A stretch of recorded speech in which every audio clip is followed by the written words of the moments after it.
नमस्कार, जय हिंद। मैं शुभम, कैमरामैन समूह के साथ। आज मैं आपको एक गरबा के बारे में बताने वाला हूँ। गरबा होता क्या है? आपने बहुत सुना होगा, गरबा देखकर डांस देखते होंगे तो आपको समझ में आता होगा कि ये गरबा डांस होता क्या है।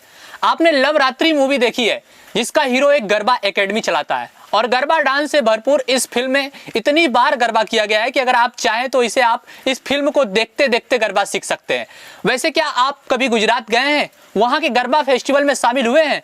हो सकता है ऐसा मौका आपको मिला हो या ना मिला हो, लेकिन हमारे देश की खासियत यही है कि किसी एक स्टेट की स्पेशलिटी को एंजॉय करने के लिए ये जरूरी नहीं है आपको वहां जाना ही पड़े, क्योंकि इस देश के हर कोने में हर त्यौहार बड़ी धूमधाम से मनाई जाता है। इसलिए इस नवरात्रि पे आपको हम पूरी तैयारी के साथ गरबा डांस को शामिल होने वाले फेस्टिवल सीजन का भरपूर मजा लेने के लिए आपको हम गरबा अपने डेली बिट्स चैनल पर लाए हैं और ऐसे ब्लॉग लेकर आए हैं जिसमें आप one of the most popular dance form के बारे में अमेजिंग इंफॉर्मेशन ले सकेंगे, ताकि इस बार जब आप तो चलिए आज का ये इंटरेस्टिंग ब्लॉग शुरू करते हैं। सबसे पहले जानते हैं कि गरबा शब्द आया कहां से और इसका मतलब क्या होता है। गरबा उत्साह, उमंग और जोश से भरपूर एक ऐसा डांस फॉर्म है जो भारत के गुजरात राज्य से ओरिजिनेटेड है। गरबा का नाम संस्कृत शब्द गरबा और दीप से आया है, जिसे गर्भदीप कहा जाता है, यानी मटके के अंदर रखा हुआ दीपक। मिट्टी के मटके को गर्भो कहा जाता है। ये गर्भदीप लाइफ में उसी तरह का रिप्रेजेंट करता है जैसे माँ के गर्भ में फिटस होता है। गरबा शब्द कहां से आया, ये जानने के बाद अब जानते हैं कि गरबा के शुरुआती समय से लेकर अब तक इसमें कितना बदलाव आया है।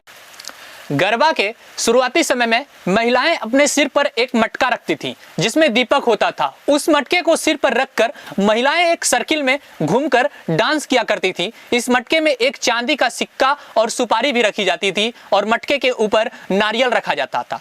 आजकल गरबा करने का तरीका काफी बदल गया है और गरबा करते समय मटके को सिर पर रखने की बजाय अक्सर एक बड़े दीपक को सर्किल के बीच में रख दिया जाता है और उसके चारों तरफ सर्किल में घुमा जाता है, या फिर देवी शक्ति के स्टैचू के बीच में स्थापित करके उसके चारों तरफ घूमकर गरबा किया जाता है। क्योंकि डांस गरबा को माँ दुर्गा यानी देवी शक्ति को सम्मान भी दिया जाता है, इसलिए नवरात्रि के 9 दिनों में देवी शक्ति के 9 रूपों की पूजा करने के साथ गरबा रास भी किया जाता है।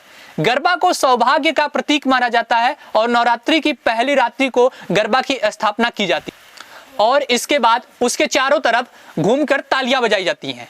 आज इस ट्रेडिशनल डांस फॉर्म के 2 टाइप्स हो गए हैं, मॉडर्न और traditional dances. Modern garba dandiya रास का गरबा का मेल है, इसलिए एक हाई एनर्जी डांस फॉर्म बन गया है, जिसमें ना केवल डांस करने वाले पूरी एनर्जी के साथ झूमते हैं, बल्कि देखने वाले भी इसका भरपूर आनंद उठा पाते हैं। गरबा रास के मॉडर्न रूप में यूथ को अपनी तरफ अट्रैक्ट कर लिया है, इसलिए अब महिला, पुरुष, युवा और बच्चे सभी गरबा रास का भरपूर आनंद पूरे 9 दिन तक उठाते हैं और शाम से शुरू हुई गरबा देर रात तक रोशन करती है। क्या गरबा डांस किसी और डांस फॉर्म में मेल खाता है? गरबा क्लासिकल इंडियन डांसेस जैसे भारतनाट्यम और ओडिशा से काफी मिलता जुलता है। कई बार गरबा और डांडिया को लेकर कंफ्यूजन भी होने लगता है, लेकिन क्योंकि दोनों ही डांस गुजरात से रिलेटेड है और नवरात्रि के दिनों में परफॉर्म किए जाते हैं, लेकिन इस दोनों डांस परफॉर्म के डिफरेंस को समझना भी इंटरेस्टिंग ही रहेगा। डांडिया का ओरिजिन गुजरात से नहीं हुआ है, बल्कि वृंदावन से हुआ है। इसके अलावा गरबा डांस हाथ और पैरों का इस्तेमाल करके सर्कुलर मूवमेंट में किया जाने वाला डांस है, जबकि डांडिया कलरफुल स्टिक के साथ किया जाने वाला डांस है। शायद आप दोनों को डांस फॉर्म में आसानी से डिफरेंस कर पाएंगे। अब ये जानना भी जरूरी है कि गुजरात का गरबा आखिर कितना पॉपुलर है। इस डांस फॉर्म की खास बात यह है कि गुजरात का प्रसिद्ध गरबा न केवल भारत के प्रसिद्ध, बल्कि भारत के बाहर होने वाले गुजरातियों द्वारा भी धूमधाम से मनाया जाता है। गरबा अब दुनिया में इतना फेमस हो चुका है कि केवल यूनाइटेड स्टेट की बात करें तो वहां पे 20 से ज्यादा यूनिवर्सिटी हर साल गरबा कंपटीशन करवाती हैं। इसके अलावा यूनाइटेड किंगडम और कनाडा में भी गरबा फेस्टिवल को पूरे जोर से मनाया जाता है। अब सवाल यह है कि गरबा डांस हमेशा सर्किल में ही क्यों किया जाता है। हो सकता है कि आपने कभी इसका रीजन सोचने की कोशिश नहीं की होगी, लेकिन गरबा डांस को सर्किल में करने का एक इंपॉर्टेंट रीजन होता है। हिंदू धर्म में माना जाता है कि समय का एक चक्र चलता है, जिसमें जन्म होता है और फिर मृत्यु और फिर से जन्म होता है, और ये चक्र यूं ही चलता रहता है। लेकिन सिर्फ देवी शक्ति ही है जो कभी नहीं बदलती हैं और इस चक्र का हिस्सा नहीं होती हैं। इसलिए देवी शक्ति के सिंबल को बीच में स्थापित किया जाता है और सभी गरबा डांस उनके चारों तरफ सर्किल्स में परफॉर्म करते हैं। ये जान लेना बेहतर होगा कि गरबा के लिए पहनावा क्या होता है। ऐसा नहीं है कि आपको गरबा करने के लिए ट्रेडिशनल आउटफिट्स पहनना जरूरी होता है, लेकिन फिर भी अगर आपने कभी गरबा के लिए ट्रेडिशनल ड्रेस पहनी होती तो आप समझ गए होंगे कि इसका फील कैसा होता है।